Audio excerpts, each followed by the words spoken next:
pulp chambers and canals. The terminology and essential features of the pulp chambers and pulp canals are considered before presenting the details of pulp chambers and canals using the sectioned tooth specimens.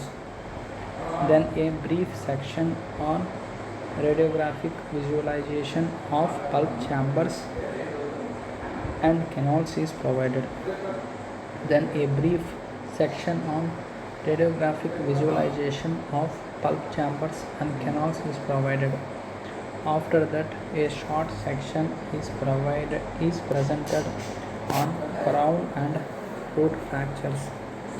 After that, a short section is presented on crown and root fractures. A final section considers the relationship of the teeth to the mandibular canal. A final section considers the relationship of the teeth to the mandibular canal.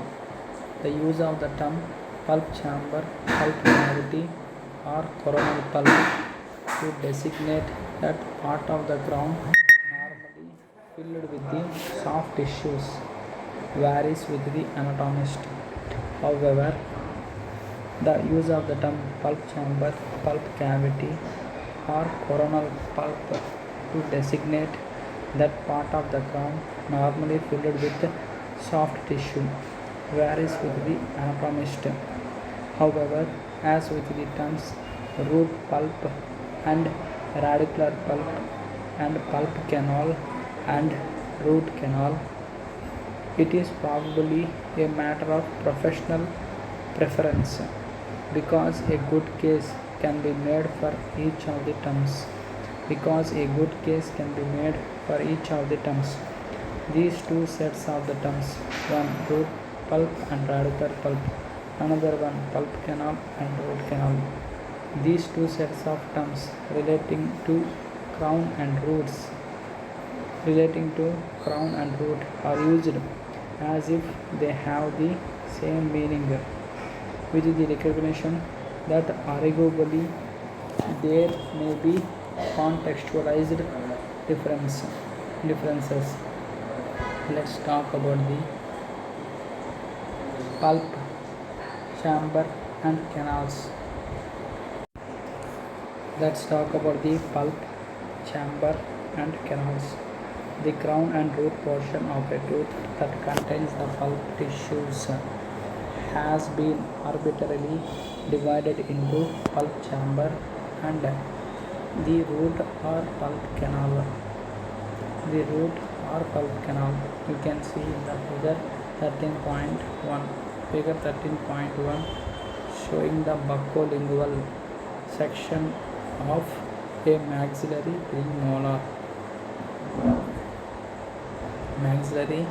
premolar, that is showing the enamel, your dentin, your pulp horns, pulp chamber, pulp canals or root canals, cementum, right?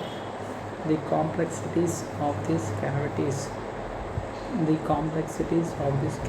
cannot be fully appreciated without studying longitudinal and transverse sections of each of the representative types of the teeth. The complexities of these cavities cannot be fully appreciated without studying longitudinal and transverse sections of each of the representative types of the teeth. The dental pulp is the soft tissue component of the tooth. It occupies the internal cavities of the tooth, that is pulp chamber and pulp canal. In general, the outline of the pulp tissue corresponds to the external outline form of the tooth. In general, the outline of the pulp tissue corresponds to the external outline form of the tooth. That is, the outline form of the pulp chamber corresponds with the shape of the crown. External outline form of the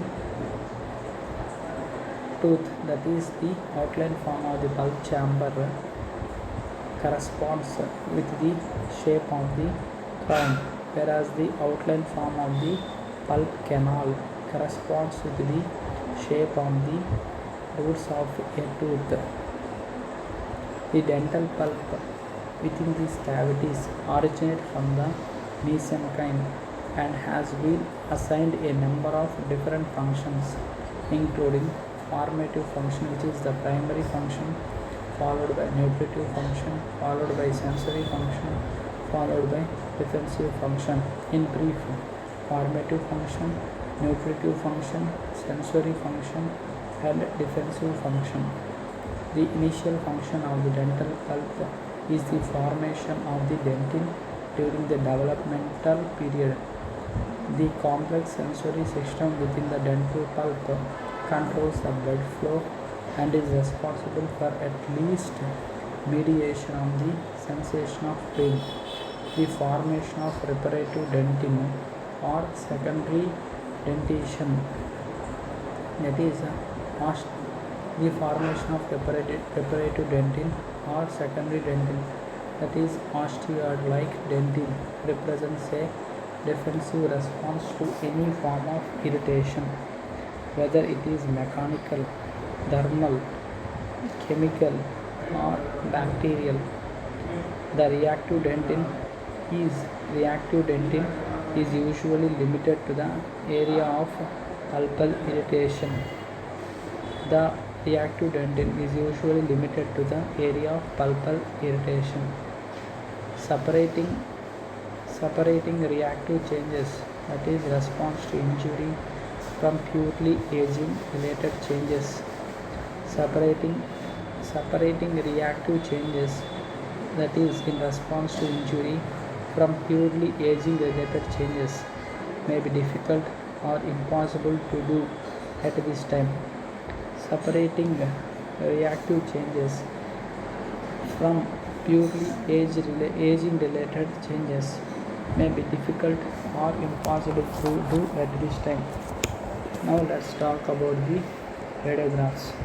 The use of radiographs or digital radiography for the diagnosis and treatment of pulpal disease requires that the morphological features of the pulp chambers and root canals, which are three-dimensional, be visualized when compressed into a two-dimensional radiographic image. Thus, radiographic views taken of the teeth from a facial orientation. Thus, radiographic views taken of the teeth from a facial orientation shows a monoplane buccolingual view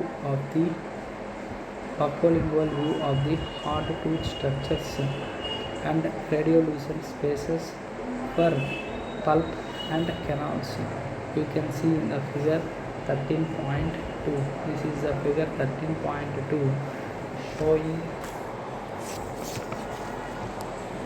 dental radiographic examination for the full mouth without use of the occlusal radiographs. Right? Sorry, this is for full mouth, including the use of the occlusal radiographs taken. This is the dental radiographic examination for the full mouth. It has a it has a bite wing radiographs also. It has periapical radiographs and bite wing radiographs, right? Mesodistal aspects of longitudinal sections usually are seen only incidentally. Mesodistal aspects of longitudinal sections usually are seen only incidentally. For example, on radiographs of malposed rotated teeth, Thus, the radiographic anatomy of the pulp cavity from a mesial distal aspect is not well known. Radiographic views of the pulp chambers and canals are considered in more detail later. Size of the pulp cavity. The size of the pulp chamber depends on the age of the tooth and its history of trauma. The secondary dentin is formed continuously throughout the life of the tooth as a normal process, as long as the vitality of the tooth is maintained, whereas reparative dentin or tertiary dentin is formed in response to injury. It may be physical, chemical, bacterial, or thermal. Right? The formation of secondary dentin is not uniform because the odontoblasts adjacent to the floor and roof of the pulp cavity produce great quantities of secondary dentin. Then do the odontoblasts located adjacent to the walls of the pulp cavity, right? Then do the odontoblasts present adjacent to the walls of the pulp cavity. Therefore, the size of the pulp cavity is much larger in a young individual than in an adult. Therefore, the size of the pulp cavity is much larger in a young individual than in an adult. You can see in the figure 13.3a and b. This is the figure 13.3a and b, showing the comparison in the size of the pulps of the two intact lower first permanent molars at different ages. Picture A showing the young pulp chamber. The young pulp chamber is large, right? Pulp chamber is large. That is magnification usually is into 8 times more than the normal. Whereas picture B showing the older pulp is greatly reduced in size. Here also magnification usually is 8 times more and should be. Therefore, the size of the pulp cavity is much larger in a young individual than in an adult and should be considered before extensive reduction tooth reduction is accomplished, especially in a young person, and therefore should be considered before extensive tooth reduction is accomplished, especially in a young person. Various traumatic injuries occurs. Various traumatic injuries occur that, if severe enough, will initiate a different type of dentin formation.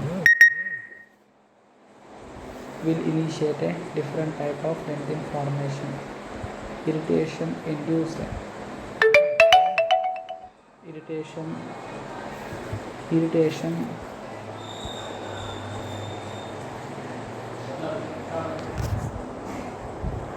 Irritation induced or reparative dentin may be formed in response to caries process, abrasion and attrition, as well as to operative procedures.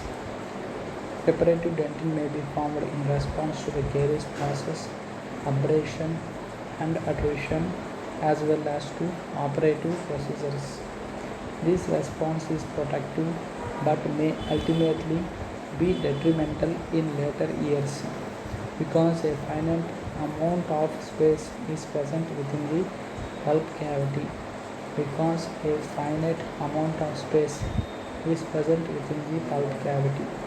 size of the pulp cavity in a given tooth should be compared. The size of the pulp cavity in a given tooth should be compared with that in the adjacent tooth. The size of the pulp cavity in a given tooth should be compared with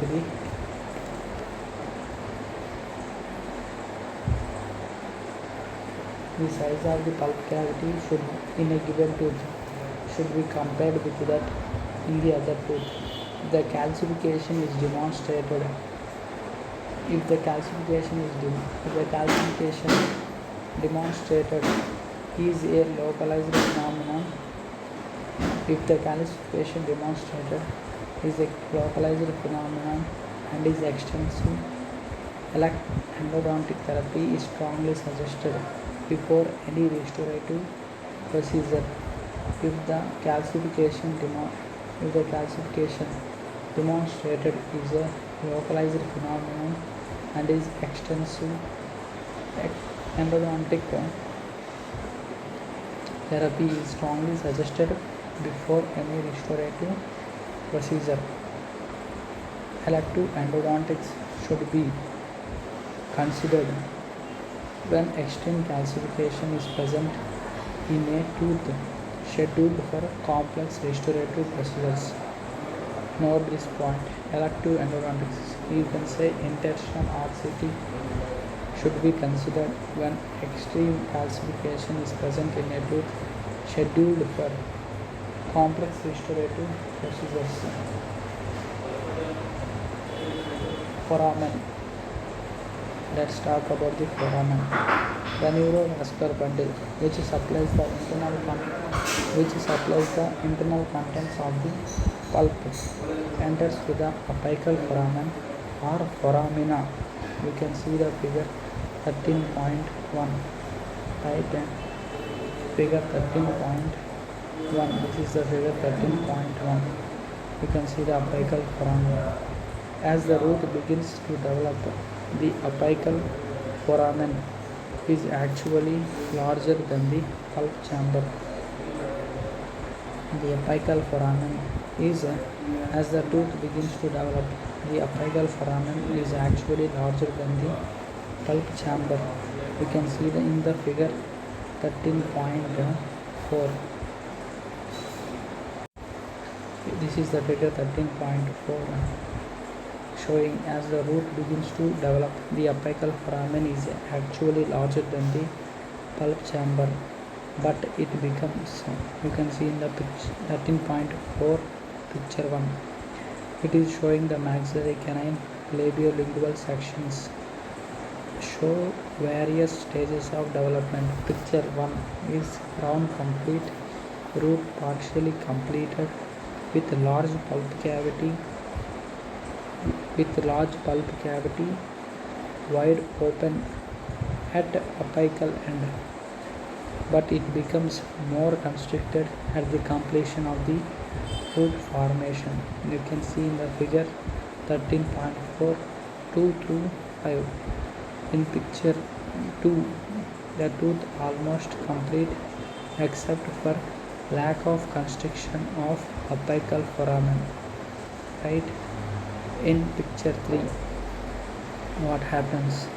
Canine of young individual with large pulp cavity and completed root tip.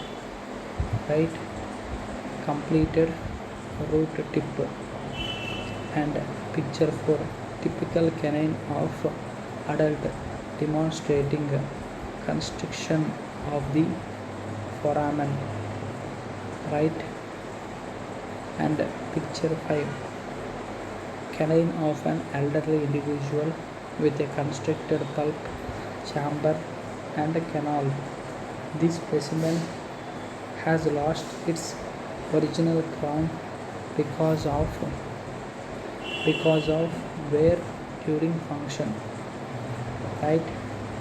Now, it is possible for any root of a tooth to have multiple apical foramina.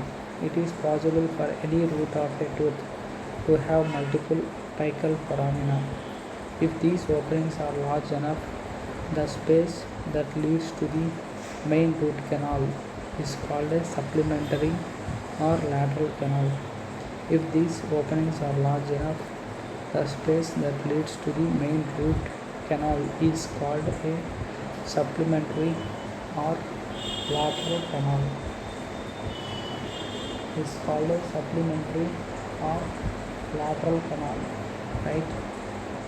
You can see in the figure 13.5. The figure 13.5, a section through the apex of a root showing multiple canals A to C.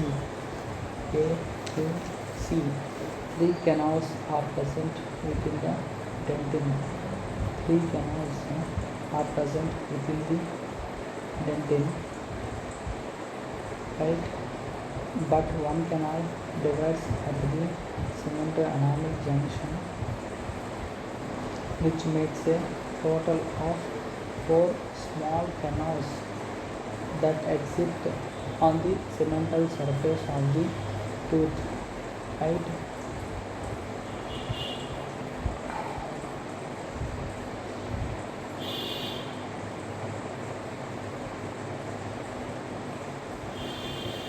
And you can also see if the root canal breaks up into multiple tiny canals,